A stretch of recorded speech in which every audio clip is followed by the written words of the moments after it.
Então, vamos dar continuidade à nossa disciplina Fundamentos de Contabilidade. E na aula de hoje, segunda aula, nosso objetivo é apresentar os aspectos gerais da contabilidade, definição, conceito, objeto da contabilidade, finalidade, funções da contabilidade, campo de aplicação, técnicas contábeis e vamos falar também dos princípios da contabilidade. Conceito de contabilidade. Contabilidade é objetivamente um sistema de informação e avaliação destinado, a prover seus usuários de demonstrações e análise de natureza econômica, financeira, física e de produtividade com relação à entidade, objeto de contabilização. Definição do Instituto Brasileiro de Contabilidade.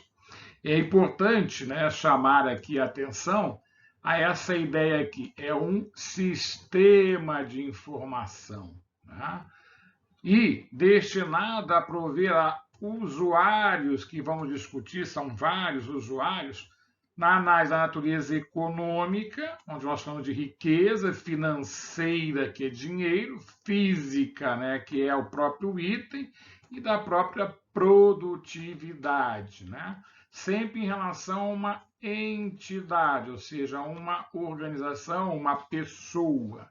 Então, essa é uma definição muito clara de contabilidade. Porém, vale destacar que nós podemos distinguir a ciência contábil da contabilidade.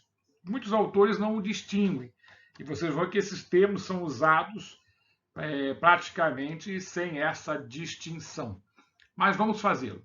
Ciência contábil é uma ciência que estuda. Estuda o quê? Os fatos que impactam o patrimônio de uma entidade. Então, como toda ciência, ela tem uma metodologia para estudar. Ao final de um curso de contabilidade, o curso superior de contabilidade, você forma um bacharel em ciências contábeis. Ao final de um curso de administração, você forma um bacharel num curso de administração. Ambos são classicamente cientistas, pessoas que estudam e buscam soluções para a sociedade. Como é que você se torna objetivamente um contador? Quando você se registra junto ao Conselho Regional de Contabilidade, que faz parte do Conselho Federal de Contabilidade, órgão que fiscaliza a classe contábil. Na administração, nós temos o Conselho Regional de Administração e o Conselho Federal de Administração, que também tem o mesmo objetivo. Na contabilidade, para que você possa exercer a profissão de contador, então, primeiro você é um cientista, um bacharel. Você se apresenta ao conselho para buscar o registro, levando o seu diploma de ensino superior, condição básica para obter o registro. No caso da contabilidade, existe uma prova, um exame de suficiência. Você precisa passar no exame de suficiência para ser admitido efetivamente como contador e terá um registro, registro contador. Na administração, hoje, você não precisa fazer esta prova, basta apresentar o seu diploma do ensino superior. E aí você tem um registro. Eu vou sempre dizer, é muito importante distinguir essa visão do cientista do operador do sistema de informação, que aí é o contador. Antigamente, o técnico contábil ele podia operar esse sistema, ele recebia um registro e poderia também fazer diversas operações no sistema. Porém, agora não se admite mais o contador. E aí a junção de técnico contábil com contador era chamada de contabilista. O contador sempre foi do nível superior. Bom, não se pode ter mais o registro, mas vocês poderão encontrar ainda técnicos contábeis que são contabilistas, porque tiveram registro antes dessa mudança da norma. Bom, e aí temos, que é a ciência contábil? É uma ciência que permite, através de suas técnicas, manter um controle permanente do patrimônio da empresa.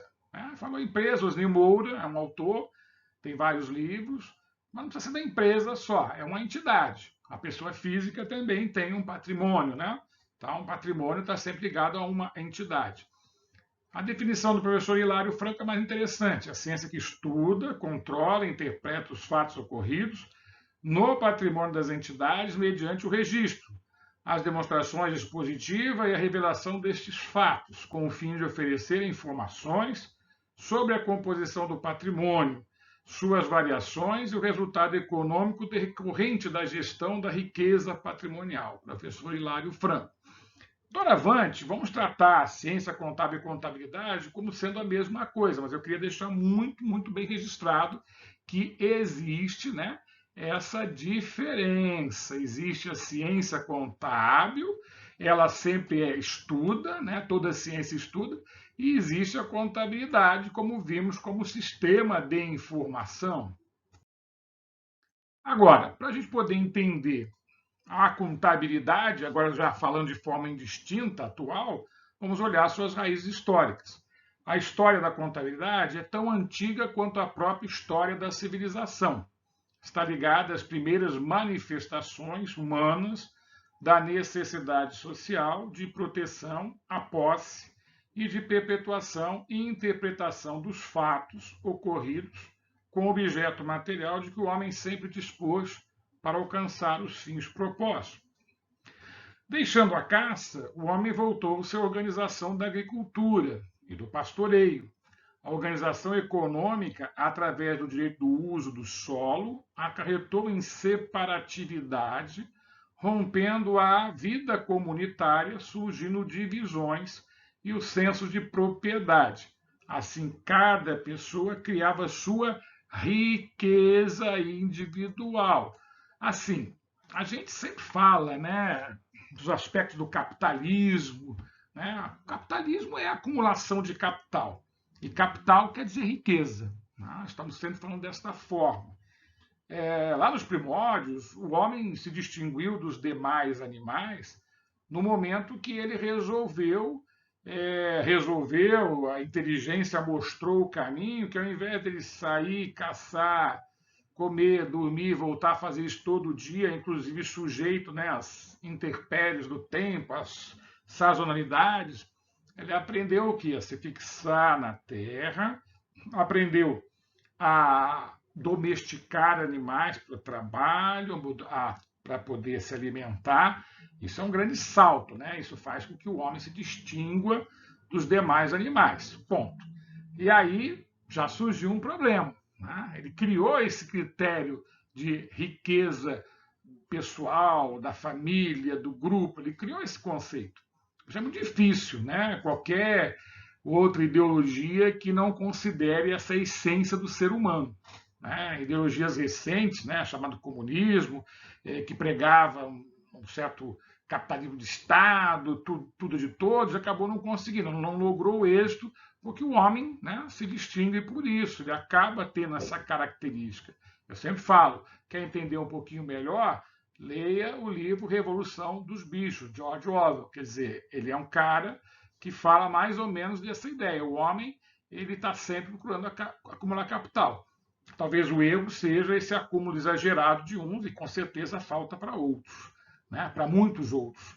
Mas é importante entender que essa ligação entre acumular riqueza e, portanto, uma necessidade de controle estão presentes na nossa raiz como ser humano. Ao morrer, o legado deixado para essa pessoa não era dissolvido, mas passado como herança aos filhos ou parentes.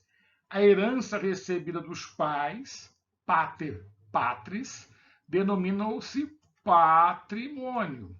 Então, o termo passou a ser utilizado para quaisquer valores, mesmo que esses não tivessem sido herdados.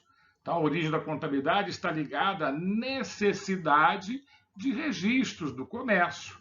Há indícios de que as primeiras cidades comerciais eram dos fenícios. A prática do comércio não era exclusiva destes, sendo exercida nas principais cidades da antiguidade. A atividade de troca e venda dos comerciantes semíticos requeria o acompanhamento das variações de seus bens quando cada transação era efetuada. troca de bens e serviços eram seguidas de simples registros ou relatórios sobre o fato, mas as cobranças de impostos na Babilônia já se faziam com escritas, embora rudimentares. À medida que o homem começava a possuir maior quantidade de valores, preocupava-lhe saber quanto poderiam render e qual a forma mais simples de aumentar as suas posses. Tais informações não eram de fácil memorização, quanto já em maior volume, requerendo registros. À medida que as operações econômicas se tornaram complexas, o seu controle se refina. As escritas governamentais da República Romana, estamos falando aí em 200 anos antes de Cristo, já traziam receitas de caixa classificadas em rendas e lucros, e as despesas compreendidas em itens como salários, perdas e diversões, né? O termo diversões. No período medieval, diversas inovações na contabilidade foram introduzidas por governos locais e pela Igreja. Mas é somente na Itália, atenção, ainda não era Itália, né? Eram cidades, né? Gênova, Veneza, que mais tarde vão se tornar Itália, mas a gente vai chamar de Itália, que surge o termo contabilità. Na região hoje denominada Itália, em 1202, foi publicado o livro Liber Abaci, de Leonardo Pisano. Estudava-se na época técnicas matemáticas, pesos e medidas, câmbio, etc., tornando o homem mais evoluído em conhecimentos comerciais e financeiros. Se os sumérios babilônios, né, lá na antiguidade, plantaram a semente da contabilidade e os egípcios a regaram, né, lá com o papiro e com o cálamo, foram os italianos, né, que fizeram o cultivo dessa colheita.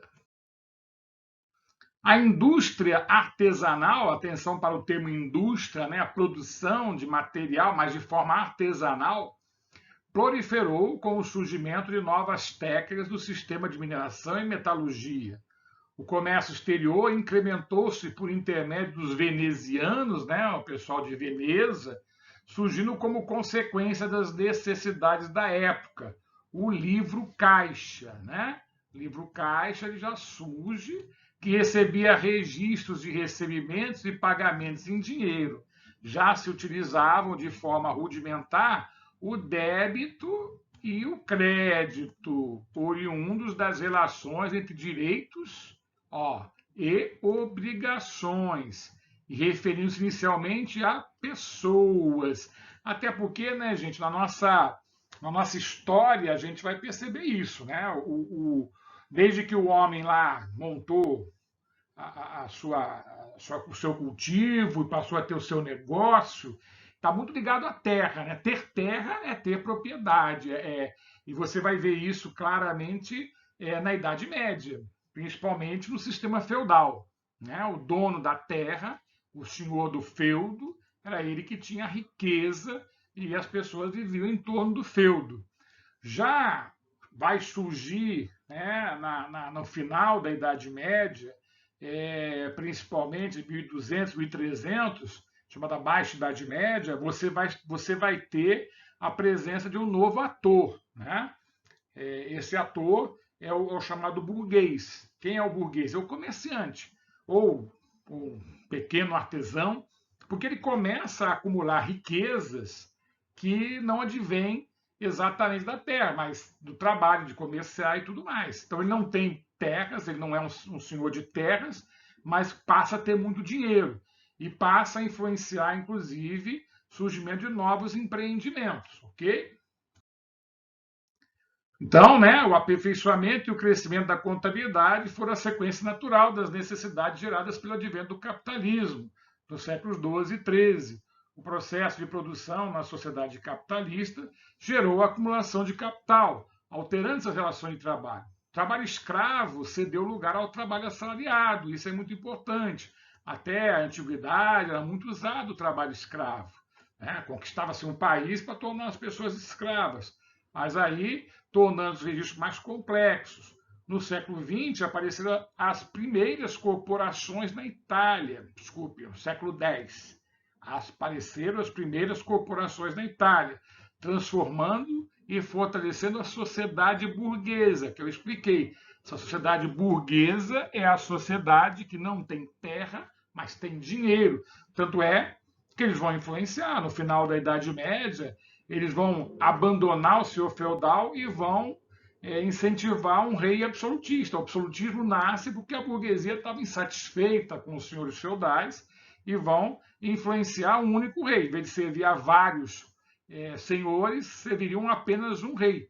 Né? O absolutismo vai durar também 3, 4 séculos e logo em seguida vamos ter a Revolução Francesa, que vai trazer, mais uma vez, a própria burguesia vai influenciar isso, né? A burguesia vai finalmente confrontar. Durante o absolutismo, a burguesia conviveu, né, com a monarquia, tanto é que ela buscava títulos, né? Não eram pessoas que tinham títulos familiares e buscava títulos.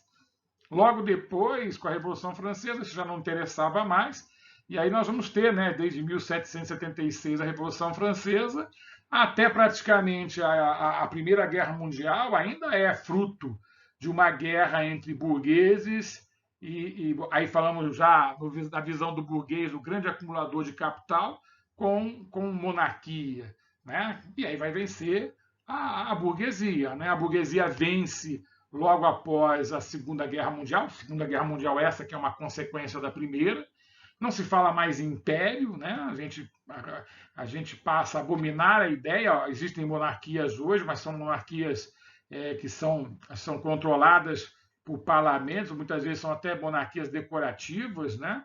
E, de uma certa forma, esse modelo da burguesia venceu. Que nós vamos ter uma briga, né? Logo depois da Segunda Guerra Mundial, nós vamos ter a briga entre o que seriam os trabalhadores, né? Fruto da visão comunista, versus a burguesia, que seriam os capitalistas. Né? Aí esse modelo vai brigar até ruir. Realmente, o modelo comunista é um modelo filosófico, né? Um filósofo, Karl Marx, não se sustentou na prática, e até como eu disse anteriormente, a ideia da acumulação de riqueza é muito presente no DNA, né, da humanidade. E aí a gente está hoje onde nós paramos, com muitas mazelas sociais, evidentemente, mas somos hoje uma sociedade em que permite esse fluxo. Né? A pessoa não nasce escravo ou não nasce vassalo, como no feudalismo, ela pode ascender por seus méritos, por suas condições. Essa é uma ideia sustentada, né? Apesar de que esse contraponto entre acumulação excessiva de riqueza e pobreza em muitos lugares ainda é preocupante. E vai adiante ainda a preocupação com a inteligência artificial que está chegando, com a automação dos processos, que está dispensando em grande parte o trabalhador. Mas isso é uma reflexão filosófica, a gente pode deixar para mais depois. No final do século XIII, né, apareceu pela primeira vez, olha, uma conta chamada capital, representando o valor dos recursos injetados na companhia pela família proprietária. Atenção, que a gente costuma associar muito capital à palavra dinheiro. Só que a gente vai mudar um pouquinho, ó. A gente vai falar de recurso. Por que recurso e não dinheiro? Porque recurso pode ser um bem que está sendo colocado à disposição da empresa. Pode ser um terreno, pode ser um prédio, pode ser equipamentos, não necessariamente dinheiro. Tem que ser conversível, né, em moeda, tem que ter uma representação em moeda. Então, a gente vulgarmente chama capital de meu capital, meu demais. Na verdade, não tem nada a ver. Capital é uma palavra que representa exatamente isso: recursos injetados nas companhias pelos sócios, na época a família, pelos sócios da entidade, da empresa. No final do século XIII, apareceu pela primeira vez a conta capital, nós já falamos, representando o valor dos recursos injetados, é uma repetição aí. Mas vamos agora o que vai acontecer. O método das partidas dobradas, fundamental, nós vamos usar esse método muito no nosso curso, na contabilidade, teve sua origem na Itália, mais uma vez, não era Itália ainda, mas era as cidades que viriam a chamar de Itália. Embora não se possa precisar em que região, seu aparecimento implicou a adoção de outros livros que tornassem mais analítica a contabilidade, surgindo então o livro de contabilidade de custos. No final do século XIV já se encontravam registros explicitados de custos comerciais e industriais nas suas diversas fases: custo de aquisição, custo de transporte, dos tributos, juros sobre o capital, referente ao período transcorrido entre a aquisição, transporte, beneficiamento, mão de obra direta agregada, armazenamento, tingimento, o que representava uma apropriação bastante analítica para a época. A escrita já se fazia nos moldes de hoje, considerando em separado gastos como matéria-prima, mão de obra direta, auxílio agregado e custo indireto de fabricação. Os custos eram contabilizados por fases separadamente, até que fossem transferidos ao exercício industrial. A gente já está falando já em século XIV, não estamos ainda na indústria, propriamente da máquina a vapor, da Revolução Industrial. Essa indústria ainda é uma indústria artesanal.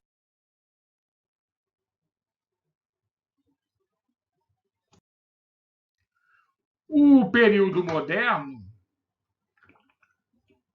foi a fase da pré-ciência contábil, devendo ser citado 3 eventos importantes, né, que ocorreram nesse período. Nós temos aí, em 1453, os turcos tomam Constantinopla, o que fez com que grandes sábios bizantinos emigrassem, principalmente para aquela região da Itália. Em 1492, a descoberta da América. Em 1500, o Brasil, que representava um enorme potencial de riquezas para alguns países europeus, ciclo das grandes navegações. Ciclo esse, né, gente, que representa as grandes empresas do quê? De navegação.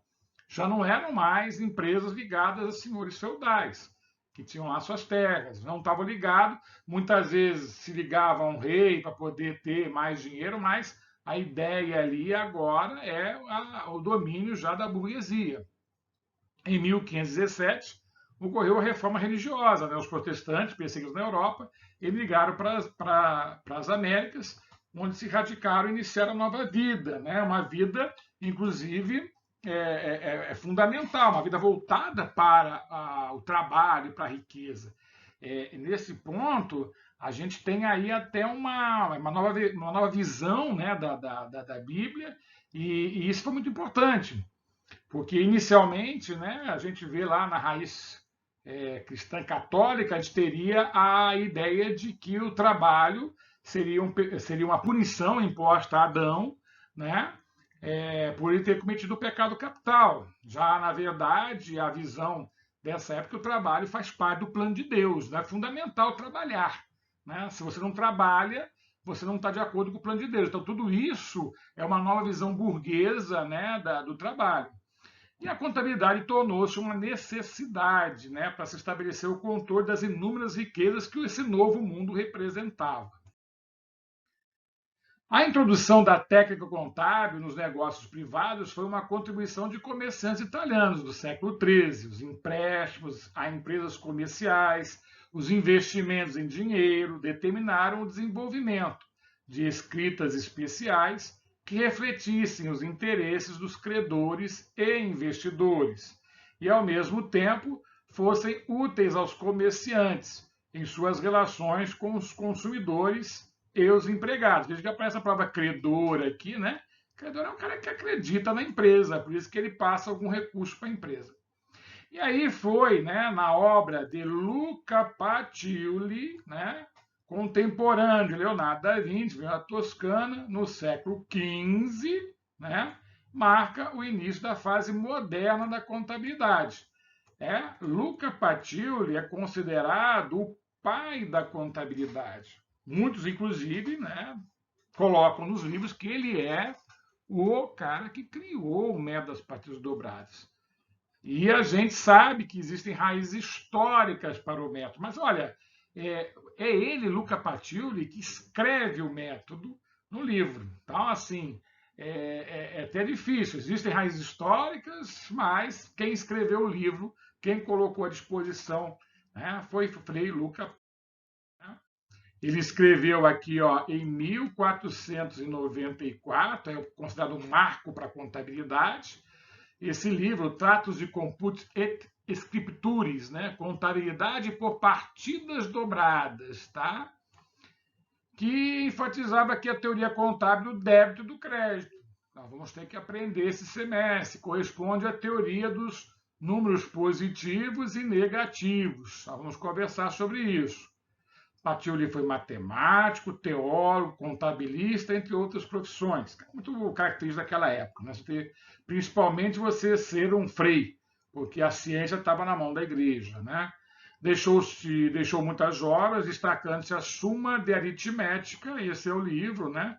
Geometria, Proporzione e Proporzionalità, impressa em Veneza, né? Onde tem, né, o tratado sobre contabilidade e escrituração. Então, Pacioli, gente, é considerado o pai da contabilidade, porque ele descreveu esse método, né? Mas há indícios que ele já era utilizado na Itália, principalmente na Toscana, desde o século XIV. Voltando a dizer, indícios. Quem escreveu? Luca Pacioli, pai da contabilidade. O tratado, inicialmente, o tratado destacava, inicialmente, o necessário ao bom comerciante. A seguir, conceituava inventário e como fazê-lo. Gente, essa palavra inventário é muito interessante. Inventário é o controle físico, né, do item versus seu valor financeiro. Ou seja, quando você inventaria algo, você está identificando o físico e o valor, né? Discorria sobre livros mercantis. A palavra mercantil quer dizer de comércio, né, memorial, diário e razão, já passam a ser livros obrigatórios da contabilidade, e sobre a autenticação deles, sobre registro de operações, né, aquisições, permutas, sociedades, etc., sobre contas em geral, como abrir e como encerrar contas de armazenamento, lucros e perdas, que na época eram pro-edano, era a palavra que era utilizada, sobre correções de erros, sobre arquivamento de contas e documentos. Sobre o método das partidas dobradas, Frei Luca Pacioli expôs a terminologia per, né, mediante o qual se reconhecia o devedor, e a, pelo qual se reconhece o credor, né? Acrescentou que primeiro deve vir o devedor, né? Alguém deve algo para alguém. Essa é a prática usada até hoje. A obra de Frei Luca Pacioli, contemporâneo de Leonardo da Vinci, que viveu na Toscana no século XV, né, marca o início dessa nossa contabilidade moderna. A obra de Pacioli não só sistematizou a contabilidade, como também abriu precedente para novas obras que pudessem ser escritas sobre o assunto. É compreensível que a formalização da contabilidade tenha ocorrido, então, na Itália, essa Itália que já falamos, né? Afinal, neste período instaurou-se o que? A mercantilização forte entre as cidades italianas e os principais interpostos do comércio mundial. Assim, isso é importante porque a primeira escola do pensamento contábil é chamada de escola italiana, né? Justamente por causa disso. Então, foi a Itália o primeiro país a fazer restrições, inclusive à prática da contabilidade para um indivíduo qualquer. Ou seja, ela passou a dizer que tinha que ter conhecimento, né? O governo passou a somente reconhecer como contadores pessoas devidamente qualificadas para o exercício da profissão. Então, a Itália é o primeiro a criar, né, o reconhecimento da profissão de contador. A importância da matéria aumentou com a intensificação do comércio internacional e com as guerras, né, ocorridas no século XVIII e XIX, que consagraram, inclusive, numerosas falências de empresas, né, e consequente necessidade de se proceder à determinação das perdas e lucros, né, entre credores e devedores. Okay.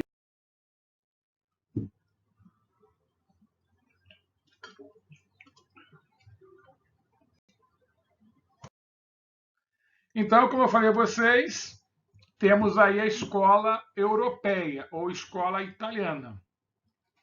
É o período científico, apresenta os seus primórdios dois grandes autores consagrados, Francesco Villa, escritor milanês, contabilista público, que com sua obra La Contabilità applicata alle amministrazioni private e pubbliche inicia a nova fase.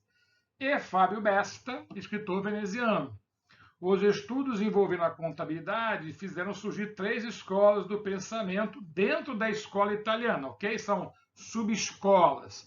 A primeira, chefiada por Francisco Villa, foi a escola lombarda, a segunda, a escola toscana, chefiada por Giuseppe Cerboni, e a terceira, a escola veneziana, pelo Fábio Besta. Então, só para entender bem, são 3 subescolas dentro da chamada escola. A contabilidade tem 2 escolas, a escola europeia, escola europeia italiana e escola. Embora o século XVII tivesse sido o berço da era científica e Pascal já tivesse inventado a calculadora, a ciência da contabilidade ainda se confundia com a ciência da administração, né? E o patrimônio se definia como um direito, segundo postulados jurídicos. Nesta época, na Itália, a contabilidade já chegara à universidade. A contabilidade começou a ser lecionada com a aula de comércio da corte em 1809. A obra de Francisco Villa foi escrita para participar de um concurso sobre contabilidade promovido pelo governo da Áustria, que conquistara a Lombarda, terra natal do autor. Além do prêmio, Villa teve o cargo de professor universitário. Francisco Villa extrapolou os conceitos tradicionais de contabilidade, segundo os quais escrituração e guarda-livros poderiam ser feitas por qualquer pessoa inteligente. Para ele, a contabilidade implicava em conhecer a natureza, os detalhes, as normas, as leis e as práticas que regem a matéria administrada, ou seja, o patrimônio. É o que a gente chama de pensamento patrimonialista. Já Fábio Besta, seguidor de Francisco Villa, superou o mestre em seus ensinamentos, demonstrou o elemento fundamental da conta, a gente vai aprender o que é isso, né? O valor, e chegou muito perto de definir o patrimônio como objeto da contabilidade. Foi Vincenzo Masi, seguidor de Fábio Besta, que, pela primeira vez em 1923, olha já bem, mas depois, definiu, né, o patrimônio como objeto da contabilidade. Então, aqui foi a definição. O enquadramento da contabilidade como elemento fundamental da equação aziendalista. Teve, sobretudo, o mérito incontestável de chamar a atenção para o fato de a contabilidade é muito mais do que um mero registro, mas sim um instrumento básico de gestão. Aí você vai falar, aziendalista. Aziendalista é um termo que se é usado, né, para a ideia da azienda. Quer dizer, a riqueza ela era vista ainda em função da fazenda, né, da azienda. Só pensar, por exemplo, né, que quando a gente fala em arrecadar impostos, quem cuida é a Secretaria da Fazenda. Né? Por que fazenda? Porque era o termo que dava origem à riqueza, ainda é um termo que se usa até hoje. Enquanto a escola europeia teve peso excessivo da teoria, sem demonstrações práticas, sem pesquisas fundamentais, né? A exploração teórica das contas e o uso exagerado das contas dobradas, inviabilizando, em alguns casos, a flexibilidade necessária, principalmente numa contabilidade chamada gerencial. Né? A contabilidade vai ter vários ramos. Né? Contabilidade que nós chamamos hoje de societária, a contabilidade voltada para o fisco, a fiscal, temos a parte de tomada de decisões, que é a gerencial, então a contabilidade tem vários ramos, né? Preocupando-se demais em demonstrar que a contabilidade era uma ciência, ao invés de dar vazão à pesquisa séria do campo e do grupo. O que acontece? Né? Na verdade, a economia vai mudar muito, né? Em função, principalmente, do surgimento da máquina a vapor e da Revolução Industrial. Tanto que o centro, então, vai para onde? Se o centro estava no campo, lá atrás, né? Foi para o comércio, e isso foi muito bom para as cidades que viviam em função disso, agora foi para a indústria. A indústria passou a ser a capitã do capitalismo, né? Ela passou a ser a peça-chave. E para onde é que vai? Para a Inglaterra. A Inglaterra vai ser o centro disso e também para os Estados Unidos. Então, a gente vai ter uma mudança de pensamento, a gente vai ter uma nova uma nova escola do pensamento, que vai ser a escola norte-americana, ou escola anglo-saxã, também pela influência da Inglaterra. Então, a partir de 1920, né? Gente, alguém pode me perguntar, isso é tão importante? Sim, muito importante. Por que é importante? Porque a escola americana ou anglo-saxã tem uma forma diferente de ver. Tá? Enquanto declinava as escolas europeias, ou a escola europeia, floresciam as escolas norte-americanas com suas teorias e práticas contábeis, favorecidas não apenas pelo apoio de uma ampla estrutura econômica e política, mas também pela pesquisa e trabalho sério de órgãos associativos. Surgiu aí, né, o ICPA, American Institute of Child Public Accounts, quer dizer, é um órgão muito importante dentro da contabilidade. Ele foi de extrema importância no desenvolvimento da contabilidade e dos princípios contábeis. Né? Várias associações empreenderam muitos esforços e grandes somas em pesquisas nos Estados Unidos.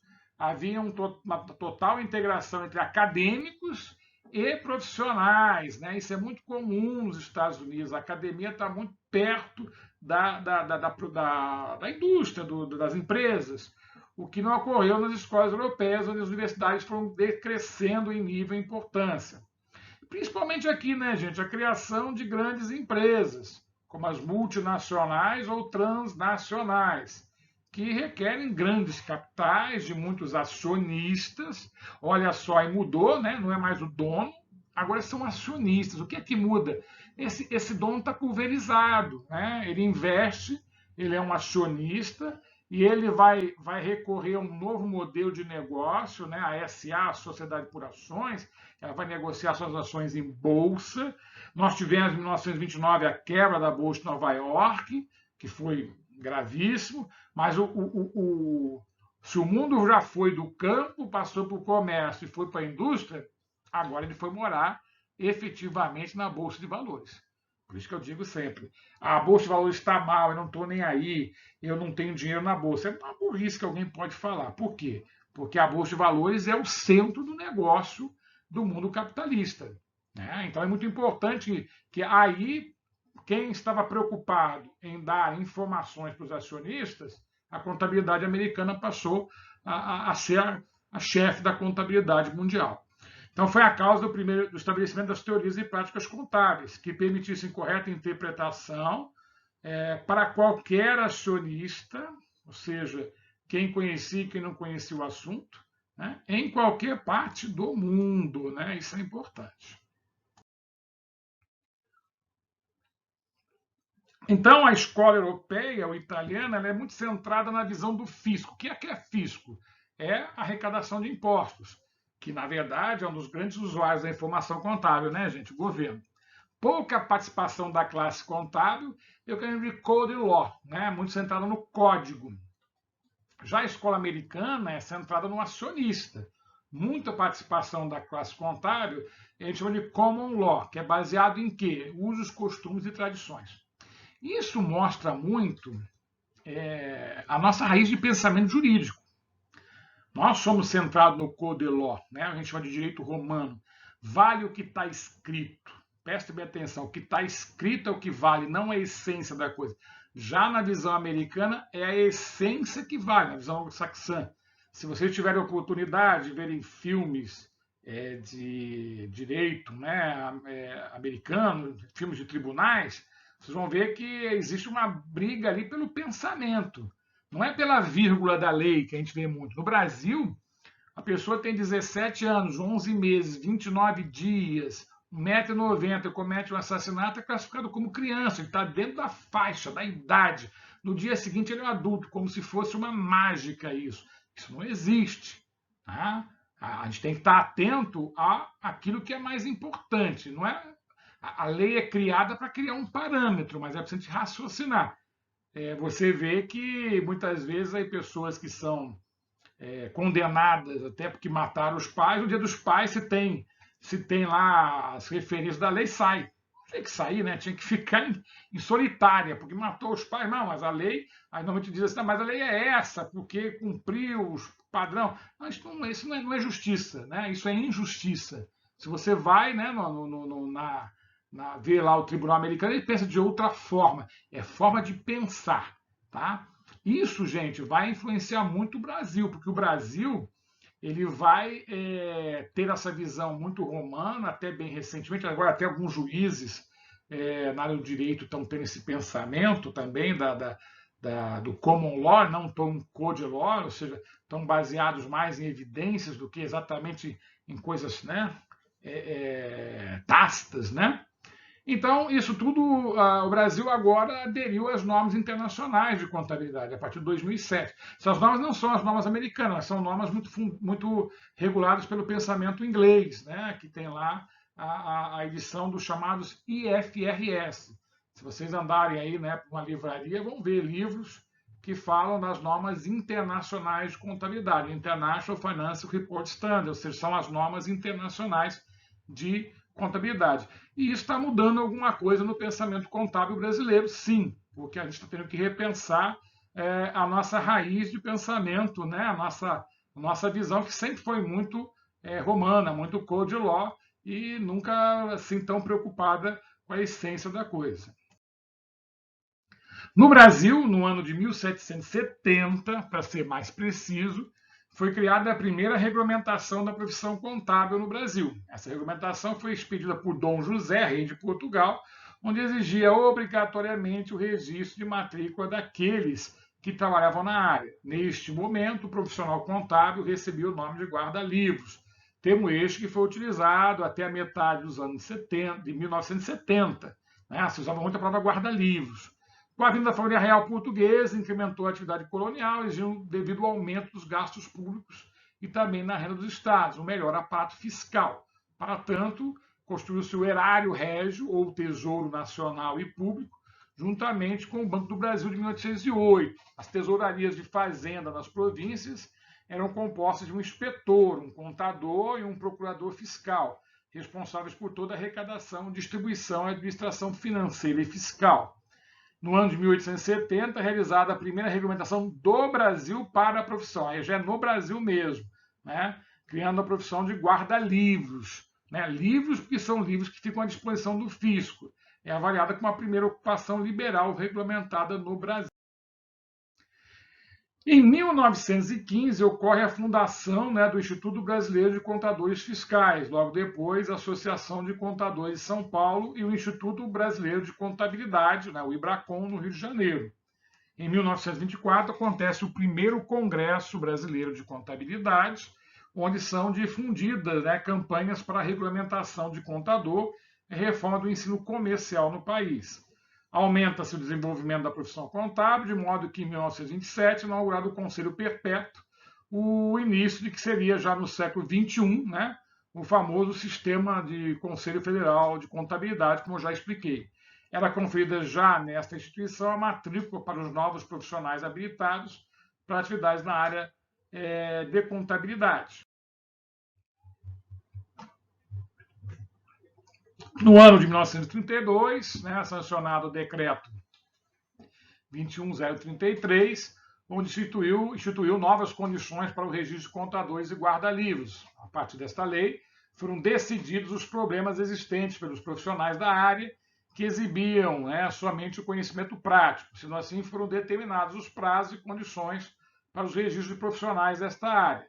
Foi então, nesta ocasião, que o exercício da profissão contábil começou a ser conectada com a preparação escolar, assim sendo aqueles que desejassem seguir a carreira teriam que estudar.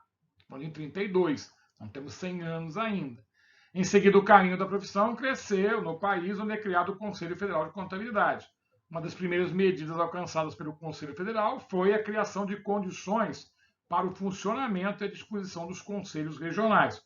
Logo depois é aprovada a Resolução 1 de 46, que dispõe sobre a organização dos conselhos regionais de contabilidade, onde são criadas as primeiras regras para a profissão. Atualmente existe um conselho de contabilidade em cada estado do país, né? Um conselho regional. E o registro dos profissionais foi a primeira ação alcançada pelos conselhos regionais. Depois de um tempo, iniciou-se a atividade de fiscalização, que é muito discutida presentemente em todas as reuniões do sistema. A Lei 6.404/76, eu peço que vocês anotem essa lei, ela é muito importante, dispõe sobre a Sociedade por Ações, SA. O nome da lei era Sociedade Anônima, só que não existem mais sociedades anônimas, né? Desde o governo Collor não existe mais o anonimato na negociação, né? No cheque não tem, na compra de ações. Antigamente era possível comprar ações, ações anônimas, né? Você não tinha que se identificar, agora é obrigado. Então, vocês vão encontrar o termo ainda sociedade anônima, mas não existe mais sociedade anônima. O termo correto é sociedade por ações. É um grande marco da contabilidade. O Conselho Federal de Contabilidade estabeleceu a primeira versão de seu exame de suficiência, como eu já comentei, a regulamentação foi em 99 e em 2000 foi a primeira edição do exame. Gente, deu um grande salto na profissão contábil, né? Eu até defendo que isso deva acontecer em todas as profissões. Uma coisa é a academia que forma o profissional, forma o cientista, né, em primeiro momento, mas tem que ser consoante com a profissão. Mas o conselho deveria, sim, e deve fazer provas para que a pessoa mostre, né, o que aprendeu.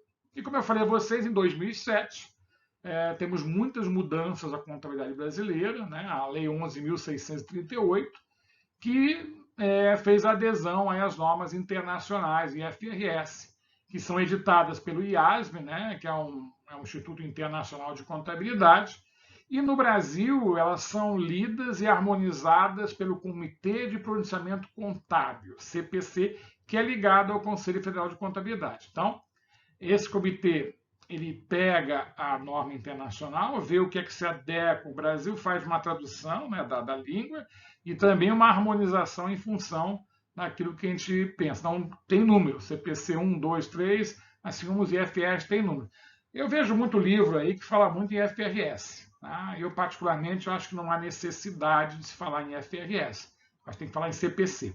É lógico, gente, que uma empresa que seja ligada a uma multinacional, ela tem que apresentar relatórios no Brasil sempre, porque toda empresa tem que ser constituída no Brasil. Atenção, isso é importante. Coca-Cola, então a Coca-Cola é uma empresa mundial, mas ela tem que criar a empresa Coca-Cola no Brasil. Para poder operar no Brasil, ela tem que fazer o registro da empresa, ela tem que obedecer ao fisco, às normas do Brasil. E ela vai entregar os relatórios de acordo com os pronunciamentos contábeis do CPC. Ponto. De acordo com a 6.404. Ponto. É lógico que muitas vezes ela tem que remeter informações para fora, lá para a matriz, vamos chamar assim. Esse conceito não é bem assim. Matriz e filial é quando você é uma única empresa. É a empresa que manda, né, a dona que está lá no exterior. Aí ela tem que fazer uma conversão, né? Ela não vai simplesmente mandar um relatório lá em português, né? E nos padrão ela vai fazer de acordo com as normas do país. Né? O americano tem muitas normas próprias, chamadas FASB. Né? Aí vai de acordo com o país. Essa tendência mundial foi justamente para criar um padrão internacional de contabilidade. Tá? Cada país, como nós vimos, temos escolas diferentes, cada país acaba fazendo de uma forma diferente. É lógico, com o passar do tempo, com a internet, com tudo que a gente tem hoje, né, com essas empresas hoje que operam em vários países, começou a se falar uma linguagem muito parecida. Né? Então, a adesão às normas. É interessante que o americano não aderiu às normas internacionais, tá? Mas, como os IFRS brigam às vezes com o FASB, que é a norma americana, mas há muita semelhança também, a gente está gerando, né, um conhecimento mundial, porque aí o profissional pode trabalhar em vários países, os investidores vão enxergar, né, tudo de uma forma mais igual. Em 2018, né, nós finalmente, né, registro profissional de contadores só para bacharéis, aquilo que eu comentei, né, até 2018, os técnicos contábeis também tinham registro de contabilista, não era contador, mas podiam exercer grande parte das atividades. A partir de 2018, não mais. Bom, então eu espero que a gente tenha visto bem, né, dessa nossa história. E agora a gente vai definir o que é objeto da contabilidade. Define-se como objeto da contabilidade o seu campo de aplicação, ou seja, o patrimônio, né, das entidades econômico-administrativas, ou como tais, as entidades, como eu já disse, as haciendas. Como patrimônio, entende-se o conjunto de bens, direitos e obrigações das entidades. Vamos lá, bem é o que é meu, né? Está sob a minha posse. Direito é meu, mas não está comigo. Eu tenho direito de receber, está com outra pessoa. Obrigações é tudo aquilo que eu devo, né? Esse conjunto é o que forma a riqueza de uma entidade. Entidade, pessoa física, pessoa jurídica, entidade. Tá? E aí esse nome é o patrimônio. Então, a hacienda é um complexo de obrigações, bens e materiais e direitos que constituem um patrimônio representado em valores ou que podem ser objetos da apreciação econômica, considerado juntamente com a pessoa natural ou jurídica que tem sobre eles poderes de administração e disponibilidade, né? A fazenda. Ok? Então, registrando, está aqui, né, gente? É o patrimônio, o objeto. E um objetivo. Qual é o objetivo da contabilidade? Como consequência da definição de contabilidade, observamos claramente que seu objetivo é permitir o controle e o estudo do patrimônio. Tá? Atenção, ó, controle e o estudo do patrimônio das entidades econômico-administrativas. E aí, gente, vai aparecer um conceito de finalidade. Finalidade mas objetivo e finalidade não é a mesma coisa? Na verdade, a gente consegue distinguir. Se olhar aqui para baixo, objetivo é um exemplo de diferença entre objetivo e finalidade. O objetivo deste projeto é fazermos 44 casas em cada rua. Mas qual é a finalidade do projeto? É darmos moradia a cada indivíduo.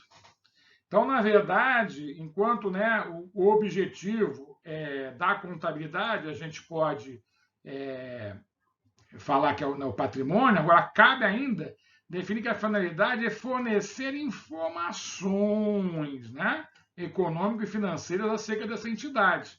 As informações de natureza econômica compreendem principalmente o fluxo de receita. Receita são os ganhos, né, as vendas, e das despesas, os gastos que nós temos, que geram lucro, geram resultado, lucro ou prejuízo, e as variações do patrimônio da entidade.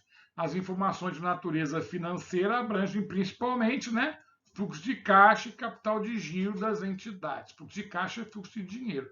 Gente, fornecer informações, isso aqui é importante, tá, gente? Muito importante. Vou deixar aqui só marcado, importante, não esqueçam, tá? Por quê?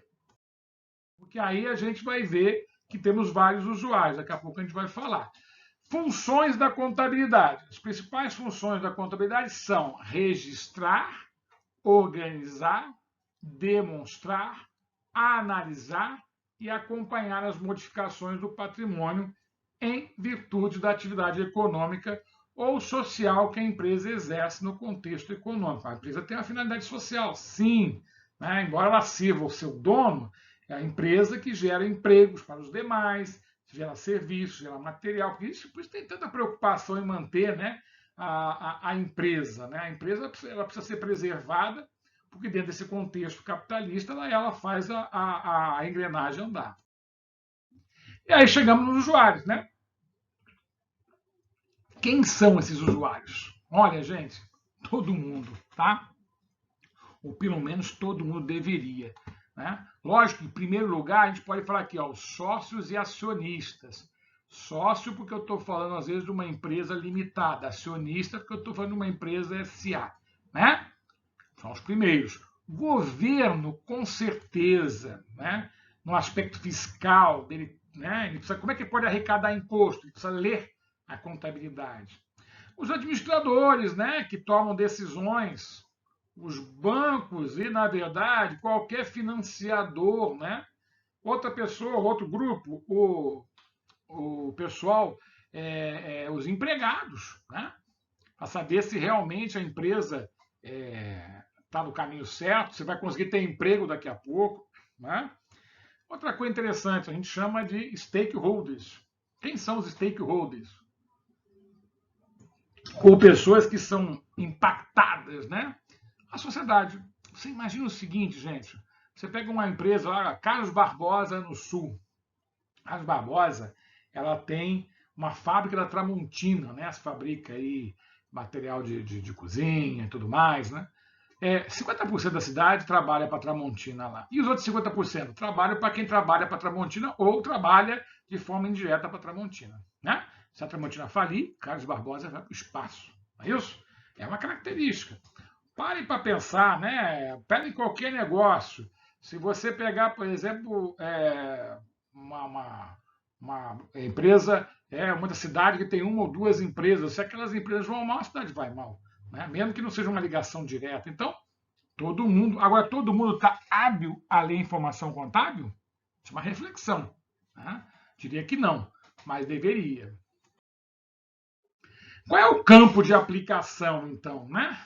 O campo de aplicação da contabilidade consiste no ramo de estudo dos contabilistas, ou seja, no que eles trabalham. Com efeito, tal campo de atuação se traduz nas entidades econômico-administrativas como um todo. Podemos definir as entidades como sendo atividade de pessoas que representam um fim determinado, né? Então, entidade econômico-administrativa, econômico que trabalha com economia, com riqueza administrativa, né? Que tem gestão. Então, olha só, gente, a gente tem aqui entidades com fins econômicos, são chamadas empresas, visam lucro a fim de preservar e aumentar seu patrimônio próprio, né? Então, nós temos vários tipos de empresa, né? Várias formas. Eu também pretendo explorar isso um pouco. Temos entidades com fins socioeconômicos, mas que elas visam reverter benefícios aos seus integrantes, são as associações, sindicatos, não é isso? Agora, tem entidades com fins sociais, né? Não tem fim lucrativo, se destinam a um papel de interesse coletivo, né? Entes federados, ONGs, etc. Aí até o governo se enquadra, né? Numa figura, né? Aquela tal história tem que ter um resultado positivo, mas a finalidade dele é social, né? Bom, e como a contabilidade vai atuar? Do ponto de vista moderno, podemos enumerar 4 técnicas contábeis, que são escrituração, consiste em registrar nos livros próprios, livros da contabilidade diário, razão, caixa, todos os fatos administrativos que ocorrem na rotina das entidades. Gente, que não é. Lógico que para registrar na contabilidade tem que seguir alguns princípios, mas se não é registrado, está errado. Tudo tem que ser registrado na contabilidade. As demonstrações são quadros técnicos e analíticos, né? Então, elaborar as demonstrações é uma outra técnica. São quadros técnicos e analíticos com os aspectos qualitativos e quantitativos, com dados extraídos dos registros contábeis da empresa, como balanço patrimonial, vocês vão ouvir falar muito disso, né? E aqui está errado, é DRE, tá? Aqui é um D, tá? DRE, que é demonstração de resultado do exercício, tá? Então aqui é DRE. Bom, nós vamos aprender essas duas técnicas aqui, tá? A escrituração e as demonstrações. A auditoria já consiste na verificação da exatidão dos dados contidos nas demonstrações financeiras, através do exame detalhado dos registros contábeis e em confronto com os respectivos documentos que originaram. Tá? A auditoria é uma técnica de controle da própria contabilidade. Já a análise de balanço, ou a análise das demonstrações, é uma matéria futura, é o exame e interpretação dos dados contidos aonde?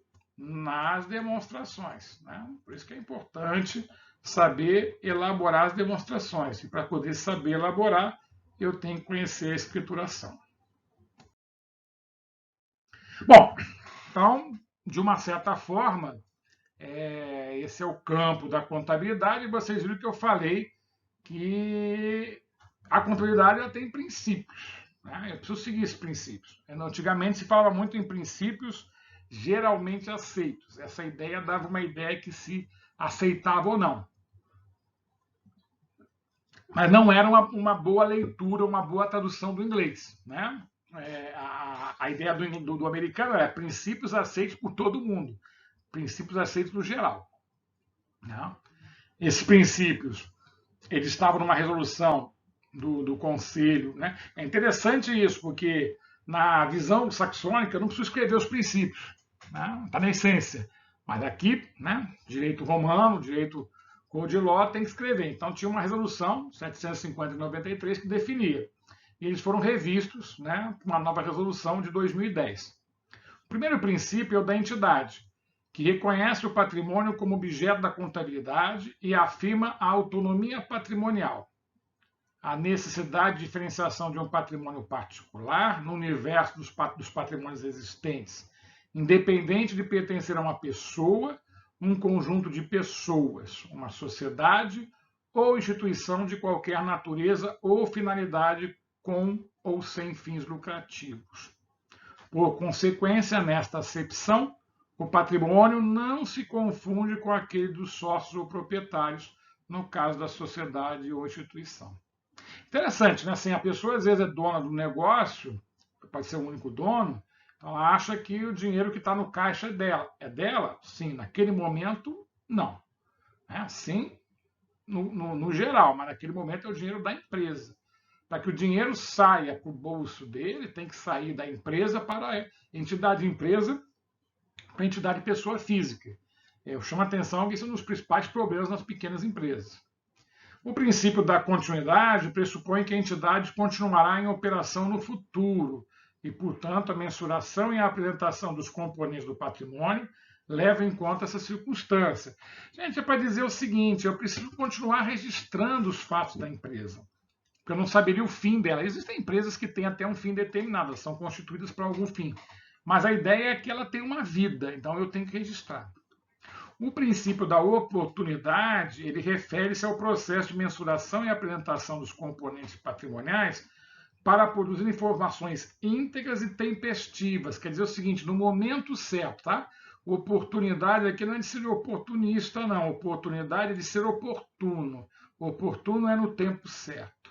Então, a informação contábil está ligada a uma cronologia. O princípio do registro pelo valor original determina que os componentes do patrimônio devem ser inicialmente registrados pelos valores originais das transações expressas em moeda nacional. Né? As seguintes bases de mensuração devem ser utilizadas em graus distintos e combinadas ao longo do tempo de diferentes formas. Custo histórico, né? Os ativos são registrados pelos valores pagos ou a serem pagos em caixa ou equivalente de caixa quer dizer banco, é uma outra forma de falar, ou pelo valor justo dos recursos que são entregues para adquiridos na data de aquisição. Os passivos, né, passivos da aquisição de dívidas, são registrados pelos valores dos recursos que foram recebidos em troca da obrigação, ou, em algumas circunstâncias, pelos valores em caixa ou equivalentes de caixa, os quais serão necessários para liquidar, né? Liquidar é pagar, finalmente, o passivo no custo normal das operações. Então, o valor do custo histórico, uma vez integrado ao patrimônio, os componentes patrimoniais ativos e passivos, né? Bens e direitos e obrigações, podem sofrer variações decorrentes dos seguintes fatores. Né? O custo pode mudar, né? Os ativos são reconhecidos pelos valores em caixa ou equivalente de caixa, os quais teriam de ser pagos se esses ativos ou ativos fossem adquiridos na data da demonstração. Uma cadeira, né, ela muda de valor. Né? Hoje eu paguei 200, mas ela pode ser 250. Lógico, eu já comprei por 200. Eu registro por 200. Só estou mostrando apenas que é possível, a contabilidade tem que ficar atenta a essas variações. Né? Os passivos são reconhecidos pelos valores em caixa, equivalentes de caixa, não descontados, ou seja, não trazidos ao valor presente, que seriam necessários para liquidar a obrigação na data ou no período da demonstração contábil. Valor realizado, os ativos são mantidos pelos valores em caixa, equivalentes de caixa, os quais poderiam ser obtidos pela venda de uma forma ordenada. Né? O quanto realizaria se eu fosse vender um produto. Imagina um carro, 5 anos depois, quanto que eu realizaria. Né? Valor presente, né? Os ativos são mantidos pelo valor presente, descontados do fluxo de entrada líquida de caixa, né? Você, através de matemática financeira, você traz esse valor, atualiza esse valor por taxas de inflação. Valor justo é o valor pelo qual um ativo pode ser trocado, né? É um conceito, inclusive, que veio junto com a adesão às normas internacionais, e atualização monetária, que seria enxergar o efeito da perda do poder aquisitivo. Tudo isso está relacionado ao valor justo, mas na contabilidade, primordialmente, eu vou registrar pelo valor de entrada, né, da nota fiscal. Depois a gente vai discutir essas atualizações aí. Olha, esse é muito importante, que é destacar, é o princípio da competência. Determina que os efeitos das transações e outros eventos sejam reconhecidos nos períodos a que se referem, independente do seu recebimento ou pagamento. O princípio da competência pressupõe a simultaneidade da confrontação de receitas e despesas correlatas. Simplificando, uma venda de janeiro que seja recebida em fevereiro, ou março, ou abril, ela é venda de janeiro. Tá? Porque esse é o regime de competência. É muito importante que nós trabalhamos muito com o regime de caixa. Quando eu pago uma conta de luz, né, de energia elétrica, aqui no mês de junho, de março, ela é referente a fevereiro, o consumo de fevereiro, mas eu não digo que é a despesa da energia elétrica de fevereiro, na minha contabilidade pessoal. Eu digo que foi o consumo de março, o registro lá, porque a gente chama de regime de caixa. Mas no regime de competência, aquela energia é despesa de fevereiro. O princípio da prudência pressupõe o emprego de certo grau de precaução no exercício, né, de julgamentos necessários às estimativas, né, em certas condições de incerteza, no sentido de que ativos e receitas não sejam superestimados e que passivos e despesas não sejam subestimados, atribuindo maior confiabilidade ao processo de mensuração e apresentação dos componentes patrimoniais. Exemplo, eu tenho uma ação contra a empresa, essa ação, quem está promovendo acha que, né, merece ganhar 300 mil, aí eu acho que deve ganhar, não vejo que eu vou perder, aí eu não registro, não preciso registrar, talvez não os 300 mil, mas aí tentar entender o que seria, né, uma possível perda. Eu preciso manter esses registros bem evidenciados. Bom, gente, chegamos ao final.